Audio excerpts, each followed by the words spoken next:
एकीकडे असे मावळे आहेत जे आपल्या महाराजांचे विचार जपण्यासाठी गडाची स्वच्छता करतात, गडावरती बिलकुल पण घाण न होता कामा नये याची काळजी घेतात, आणि दुसरीकडे अशी लोक आहेत जे फक्त दाखवण्यासाठी महाराजांचे मावळे आहेत, पण महाराजांमधला एकही गुण त्यांच्यामध्ये नाही। ज्या प्रकारे ते किल्ल्यांवरती अंमली पदार्थ खातात, लोकांना शिकवतात आणि दुसरीकडे शिव्या देतात, शिकवतात, आणि प्लस ज्या आई आणि बहिणी राजांचे विचार काय होते की आई आणि बहिणींचा सन्मान करणे, रिस्पेक्ट करणे, आणि दुसरीकडे त्यांच्याच नावाने शिव्या देत आहेत, आणि फक्त देत नाही तर ते परप्रांतीय लोकांना शिव्या शिकवतात। ही भारताची संस्कृती बिलकुल पण नाही। जिकडे अतिथी देवो भव बोललं जातं त्या ठिकाणी जे परप्रांतीय लोक आहेत त्यांना आई बहिणींवरती शिव्या शिकवल्या जातात, आणि शिव्या कुठे शिकवल्या जातात? आपल्या महाराजांच्या गडावरती। आताच तुम्ही न्यूजमध्ये एक प्रकरण पाहिलं असेल जिथे पुण्यामध्ये सिंहगड इथे एक परप्रांतीय एक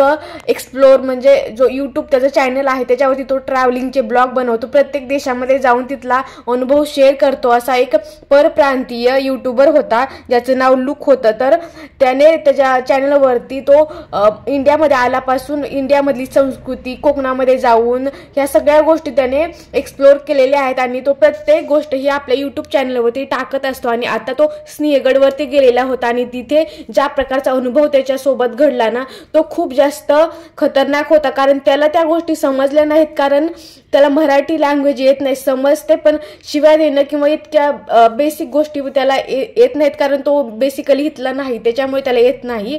तर जो व्हिडिओचा प्रकरण झालेला आहे तर बेसिकली तुम्ही त्याच्या यूट्यूब चॅनलवरती 1 तासाचा व्हिडिओ त्याने पोस्ट केला, त्याच्यानंतर हे सगळं प्रकरण उघडकीस आलं। आणि हे तर फक्त कॅमेऱ्याच्या समोर आलेलं प्रकरण एक आहे, त्याच्या कॅमेऱ्याच्या पाठीमागे इतक्या गोष्टी होत असतील त्या कुणालाही माहीत नसतील।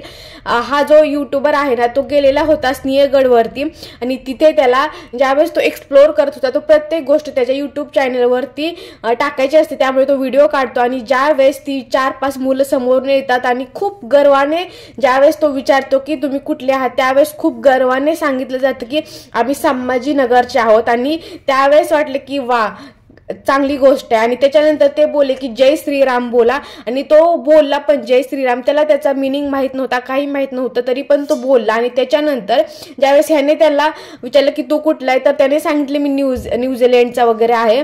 आणि त्याच्यानंतर ज्या गोष्टी झाल्या की त्यांनी जी मुलं होती ना त्यातलं एक बोलला की समोरून एक मुलगा येतोय ना आणि त्याला तू त्याने एक शिव्या दिल्या, आणि त्या शिव्यांचा अर्थ इतका घाण होतो की आपण त्यानं यूट्यूबच्या त्याच्या व्हिडिओमध्ये त्याने न्यूड पण केल्या नाहीत शिव्या, कारण त्याला माहित पण नाही की त्याचा अर्थ काय असतो।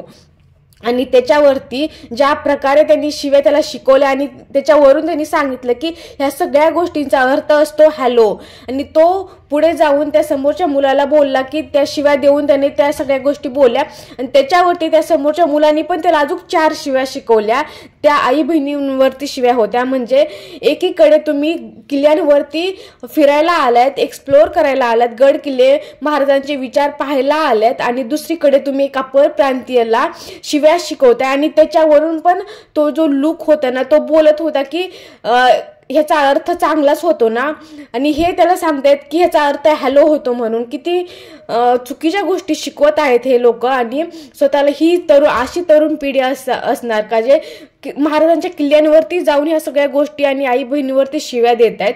आणि त्याच्यानंतर ज्यावेळेस तो जंजिरा किल्ल्यावरती गेला तर त्याच्यावरती एक मुलगा तिथे माणूस काहीतरी चोळत होता, त्यावेळेस त्यांनी त्याला विचारलं, त्यावेळेस त्याला सांगितलं नाही की हा अंमली पदार्थ आहे, खायचं नसतं हे ते, आणि पण ही किती मेंटॅलिटी चुकीची आहे की तुम्ही किल्ल्यावरती ह्या गोष्टी खाताय पिताय। हे तर एक व्हिडिओ आहे, याच्यासारखे 100 व्हिडिओ असतील जे समोर आलेले नाहीत। आणि त्याच्यानंतर त्याने ते जे तंबाखू जो खात होता तो त्याला लोकला खाण्यासाठी दिलं, आणि त्याने ती खाल्ली, कारण त्याला त्या गोष्टीचं नॉलेजच नाही, त्याला माहित नाही की तो काय खातोय, आणि त्याने खायला दिली, आणि खाल्ल्यानंतर त्याला खूप वेगळं फील झालं, त्यामुळे त्याने ते थुंकून दिलं।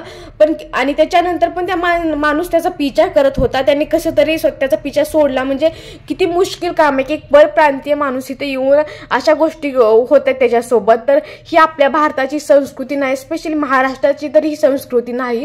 आणि ज्या प्रकारे त्याच्यासोबत ह्या गोष्टी घडलेल्या आहेत ना खूप चुकीच्या प्रकारे ह्या गोष्टी घडलेल्या आहेत, आणि त्या मुलांना किती एका प्राऊडली ते सांगतात की आम्ही संभाजीनगरचे आहात, आणि दुसरीकडे तुम्ही दाखवून दिलं की तुम्ही काय करताय. म्हणजे जेवढ्या गर्वाने सांगितलं त्यांनी आम्ही संभाजीनगरचे आहेत, आणि तेवढ्याच गर्वाने त्यांनी आपल्या राजांची शिकवण अशी मातीमध्ये मिळवली ना, त्यांच्यावरती त्यांना शेम असायला पाहिजे. आणि त्याच्यानंतर तिथल्या पुणे ग्रामीण पोलिसांनी कंप्लेंट केली व्हिडिओ बघितल्यानंतर, आणि त्याच्यानंतर त्यांच्या मुलांनी माफीचा व्हिडिओ बनवला, पण त्यांना शिक्षा भेटली नाही, कारण जो लुक होता ना त्याने कंप्लेंट केलेली नाही, त्याच्यामुळे त्याला बिलकुल पण शिक्षा भेटलेली नाही. फक्त एक माफीचा व्हिडिओ हा ह्या गोष्टींसाठी बिलकुल पण काफी नाही. त्यांना कमीत कमी शिक्षा झालीच पाहिजे. प्लस पहिलं सगळ्यात महत्त्वाची गोष्ट की तुम्ही गड किल्ल्यांवरती जाऊन या शिव्या आणि अंमली पदार्थाचं सेवन करता आणि तुम्ही दुसऱ्या लोकांना शिकवतायत. ते तरी शिकवताय ते पण सोडून द्या, पण तुम्ही महाराष्ट्रामध्ये राहताय आणि इतक्या गर्वाने एकीकडे सांगताय तुम्ही संभाजीनगरचे आहात, तुम्ही गड किल्ल्यांवरती उभे आहात आणि तिथे राहून तुम्ही आपल्याच आई बहिणींवरती शिव्या देताय. किती शरमेची गोष्ट आहे. तुमचे आई वडील ज्यावेळेस तुमचे व्हिडिओ बघतील त्यावेळेस त्यांना किती शरम येईल. तर ह्या सगळ्या गोष्टी इतक्या नॉर्मलाइज केलेल्या आहेत ना, छोट्या छोट्या गोष्टी. आणि तुम्ही जर दुसऱ्याला प्रश्न करत असाल ना तर स्वतःकडे पण आपल्याला पाहायला पाहिजे की आपण अशा शिवाय देतोय कधी. गडांवरती नाही पण घरामध्ये पण आपण ज्या गोष्टी नॉर्मलाइज करतो ना, आपले जे मोठे लोक आहेत ना ते एकदम नॉर्मली शिवाय देतात आई बहिणीवरती, तर ती मुलं घरामधूनच गोष्टी शिकतात आणि इझिली कुठेही शिवाय द्यायला ते मोकळे होतात. कारण त्यांचं म्हणणं असतं की आई वडील तर शिवाय देतातच की, मग आपण का नाही देऊ शकणार. तर हे घरच्यांना पण समजलं पाहिजे की आपण ज्या घरामध्ये शिव्या इतक्या नॉर्मलाइज केलेल्या आहेत ना, तर ते बघून आपली मुलं शिव्या द्यायला चालू करतात. तर घरामध्ये पण वडिलांनी स्पेशली काकाने आपण शिव्या द्यायला आणि स्पेशली आई बहिणींवरती शिव्या द्यायलाच पाहिजे नको. ही आपल्या राजांची मुळात शिकवणच नाही. त्यांनी प्रत्येक स्त्रीचा हा सन्मानच करायला शिकवलेला आहे. त्यामुळे जर खरंच तुम्ही शिवरायांचे मावळे असाल ना तर शिव्या देणं हे ऑप्शन सोडा, हे आपल्याकडे नसायलाच पाहिजे. ही आपली संस्कृतीच नाही शिव्या देणं. एकीकडे लोक मुलींच्या कपड्यांवरती कमेंट करतात, पण स्वतः ज्या प्रकारचे शब्द बोलतात स्वतःच्या तोंडामधून हे कुठपर्यंत योग्य आहे. अगोदर दुसऱ्याच्या कपड्यांवरती कमेंट करणे अगोदर स्वतःच्या विचारांवरती कमेंट करणं खूप महत्त्वाचं आहे. आणि जिकडे एकीकडे तुम्ही धर्माचं एक ओढणी घेऊन फिरतायत ते किती चुकीचं आहे. ज्या प्रकारे तुम्ही बोलताना की बाबा मी ह्या विशिष्ट धर्माचा आहे आणि तुम्ही त्याच धर्मामध्ये राहता आणि शिव्या द्यायला चालू करतात. ज्या प्रकारच्या शिव्या असतात ना, जे इतके मोठमोठे लोक असतात, इतके चांगली त्यांची प्रेझेंटेशन, त्यांची स्टाईल, एकदम पर्सनॅलिटी कडक असते आणि तुम्ही त्यांना एकदम पर्सनली तुम्ही ॲज अ फ्रेंड भेटला ना त्यावेळेस तुम्हाला समजेल की त्यांची मेंटॅलिटी कशी असते. अशा शिव्या देतात ना घाण की त्यांची पर्सनॅलिटी बघून समजणार पण नाही की हा माणूस मी ज्याला माझा रोल मॉडेल समजत होते ते लोक अशा प्रकारच्या शिव्या पण देऊ शकतात. आणि त्या मुलाने माफीमध्ये सांगितलं की मित्रामध्ये मी ही गोष्ट बोलून गेलो.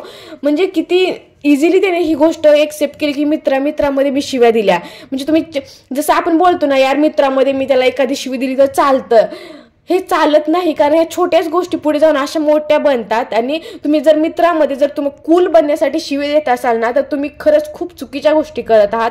आणि ही आपल्या महाराजांची शिकवण नाही. महाराजांनी 16व्या वर्षामध्ये काय केलं होतं आणि आपण आपल्या 25व्या वर्षामध्ये काय करता हे आपल्याला समजायला हवं. खरंच आपण मावळे असाल तर शिवरायांचे विचार आपल्या मनात असायला पाहिजे, आपल्या वागण्यात ते दिसले पाहिजे. आणि हीच खरं आपल्या महाराजांसाठी आपली श्रद्धांजली असणार आहे. त्यामुळे जर तुम्ही अशा किल्ल्यांवरती किंवा रिअल लाईफमध्ये पण कोणी शिवी देत असेल ना तर तुम्ही त्यांना रिअलमध्ये एक रियालिटी चेक द्या. म्हणजे त्यांना समजेल की तुम्ही एकीकडे मावळे म्हणता आणि दुसरीकडे ह्या प्रकारची हरकती करता. तर मावळे म्हणजे फक्त एक मराठी माणूसच मावळा नसतो, तर इंडियामध्ये प्रत्येक राहणारा माणूस हा महाराजांचा मावळा आहे.